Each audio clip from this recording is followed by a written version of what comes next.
I think I might have found the best deal in hobby grade RC. The ARRMA Granite Voltage. Yeah, ARRMA came out with an $80 1/10 scale monster truck, guys. And this thing looks legit. Not a new design, it's about 7-8 years old. But it looks a lot like the Gorgon, a lot like the Vortex. Very similar design. Differences are the Vortex and the Gorgon have a bottom mounting battery tray, and this one has a side mounting tray with an actual little tray thing. But we got a lot of room in there, so we might be able to squeeze a 4S or something. For that, we're gonna have to upgrade this ESC. This is probably only gonna be able to handle about 7.4 volts, so a 2S. And with the 5-wire servo, yeah, if that goes out, I'm not gonna have a replacement. Nice part is that they gave us a little slot over here, so if this one goes out, we can always just use this. I wanna see how this thing drives, and I wanna see how it compares up against the Vortex and the Gorgon. For now, let's just take it outside and see how it drives. And we're not just gonna take it easy on this car. I wanna see what it can do.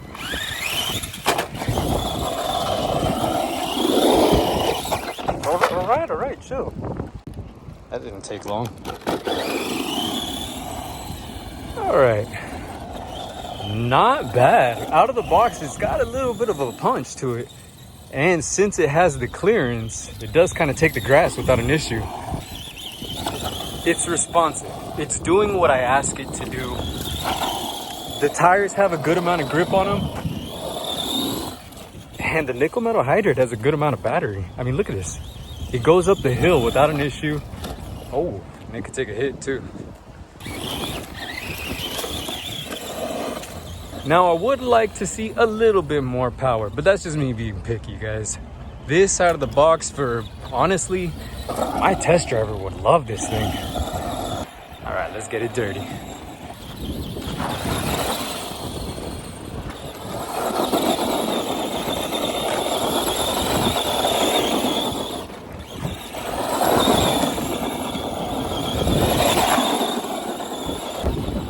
I like this, man. I don't really have to let off the gas on this one. And it's just enough to kick up dirt, but you know, it's not doing anything too crazy. Being rear wheel drive, it does whip out that tail end just a little bit. And those front wheels just coast. Look at that. Man. Honestly, I don't really need the 2S. This is nice. Out of the box for 80 bucks, guys. I really kind of want another one. I mean, for spare parts, of course, you know, just for experimental purposes. So I have plans for this car. I want to probably make it go 3S. I don't know if the gears will be able to handle it. Whew. But I do want to get a little bit more speed out of it. It's topping out at about 20 miles an hour right now. It's fine, but it's not doing a wheelie. It needs to be able to do a wheelie right there. Oh yeah, I'm liking this. Oh man, right when I had turned off the camera, it flipped over.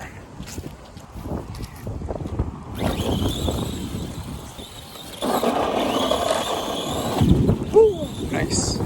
Because it's an old school car, you get an old school transmitter with it. I mean, I think it's only a 2-channel. It has a trim for channel 1 and channel 2 on there, but I don't know how this thing works. Since then, ARRMA's improved it with the SLT3, so I think I might just throw that on this car.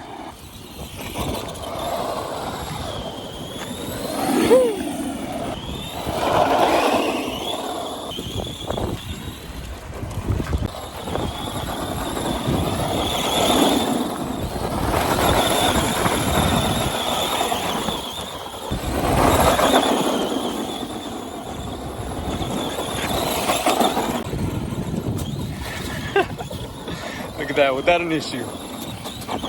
Now, this is gonna be a cool little car to put up against the Vortex. Now, the Vortex and the Granite are very similar, except the Vortex has a little bit of a wider base, I think, and it sits lower to the ground. The Granite is more of a monster truck type of thing. Just because it's a little bit taller, I feel like it should be doing more crazy things. So, a lot like the Gorgon.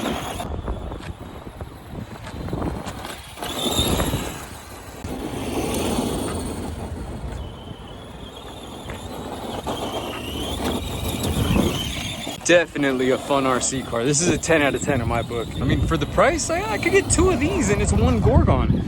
Comes with the battery, comes with the charger, and good thing I'm gonna need the charger because this thing just died on me. Okay, yeah, that thing is awesome. I love it. It's gonna be the perfect platform to start upgrading. So my goals with this car is I want it to be able to do a wheelie on command, and I want it to be able to do some flips when you turn the wheel, you know, at high speeds and stuff. Kind of like the Gorgon. And I need some competition against both of these guys, you know? All right, so popping this thing open. All right, it seems like we have our spur here and our pinion. All right, let me take out this motor. Ooh, you know what? I can't take out that motor until I take this spur out. Does this just pop out? Yep, just comes out like that, and wow, that is a huge spur. All right, looks like they only gave us a few options for our teeth count for the pinion. So I got a 19, I have an 18, and a 25. That's weird. Well, whatever. Got a 25 right here, so I guess that's what we're going with. And I'm deciding to use this big old monster of a motor. We're gonna need the clearance to stick out because I'm noticing that all the wires with all the other motors kind of get stuck right here. So we need something a little bit longer to stick out. Just in case anybody wants to see the specs on this thing. Yeah, 3674. This is a big can. Mesh is up pretty nice too. Woo! That's just the right size motor. I like it. Now, to remove this ESC and put in this 60 amp brushless ESC. I ended up swapping out that servo so that we could plug it into our new receiver. We got a 3S LiPo in there, 60 amp ESC, and a brushless motor. And since we switched the receiver, we're not going to be using this transmitter anymore. SLT3 it is. Let's see how this thing works now. Uh-oh. That's not good. All right, let's try that again. Round 2.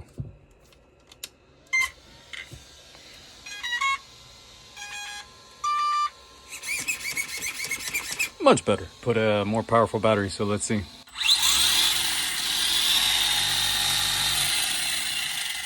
Yup. That's the power that I was looking for.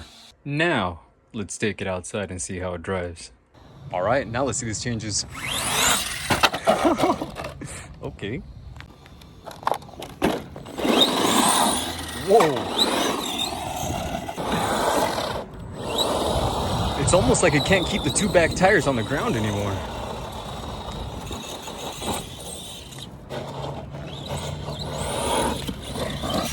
It definitely is a lot more wild. Sounds like it might have been a little bit too much too.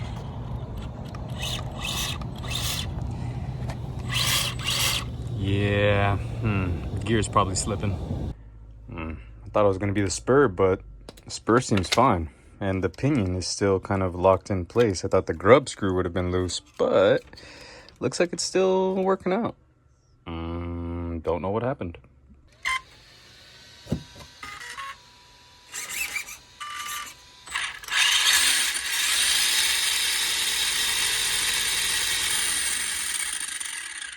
I have no clue what happened. All right, let's take it back out.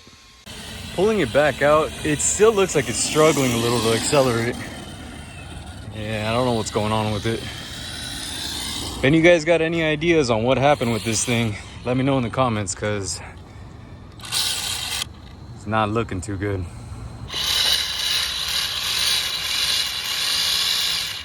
All right, I'm not sure what happened to this car. I might have put too much power on it, and maybe I blew that differential. Yeah, we're gonna have to open her up and take another look, but I'm gonna do that next week, guys. If you have any ideas in the comments on what I should be looking at, let me know. Till then, guys, see ya.